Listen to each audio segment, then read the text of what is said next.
So I listened to an audiobook called When, and they pointed out that there's usually a U-shaped curve to our productivity. In the morning and at night, we're generally very productive, and in the middle of the day, that's where we lack. We do more work on our assignments when we first get them and when they're just about to be due. And generally, as far as our months go, the beginning of the month and the end of the month is when we're actually being most productive. One of the recommendations that the book makes is that we have more checkpoints along the way to help make sure that we can minimize this dip in the U-shaped curve. And one perfect way to punctuate our lives and make sure that we can maximize our productivity is by having weekly reviews. 3, 2, 1, 0.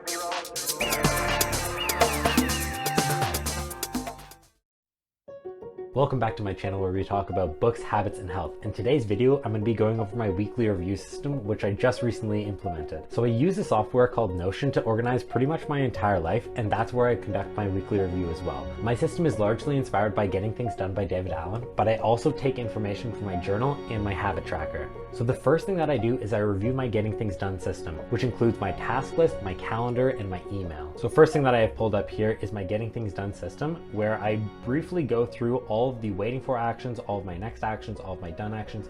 I move the things that I've done for the week into my archive, but I also take a minute to make sure that this is fully flushed out. I want all of the upcoming tasks that I need to do in the next weeks and months to be in this system, so I don't need to hold them in my mind, and I know that there's going to be a solid place that I can refer to, so I don't have any nagging reminders in the back of my head. I know everything is in one centralized place. The things that I put in this system can range from movies that I want to watch all the way to business ventures that I want to create, places that I want to visit one day. This is a critical component to my overall organization. The other really important thing about my Getting Things Done system, I have a Sunday maybe items list, and every week I'll go over that list and make sure that I'm not going to have a bunch of things at the end of my life that I wish that I had done if I was more organized and I didn't just let kind of fade into the background. I know every single week I'm going to be looking at things that I want to accomplish, and I'm going to make sure that they become a priority. If not this week, then at some point. After I'm done that, I'd enter my emails and make sure that there are no emails that need to be addressed and that everything is kosher in that.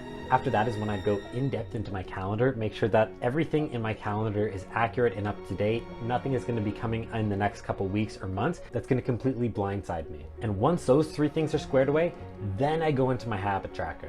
This is what my habit tracker looks like, complete with my journal entries, the date, and then any habit that I'm trying to instill. At this point, I'd go through all of my journal entries, I'd see what I'd written on each day, so I can get a more realistic view of how the week went, and it's not just me trying to remember what happened.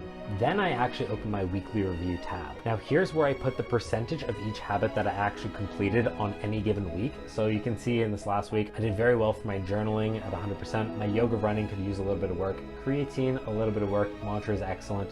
Video aspect, read 30 minutes, both use a little bit of work, but I did an excellent job of going through some other personal development that I'm currently working on. And here's where I average out my day ratings. So I have a scale from -2 to +2 where I rate each day.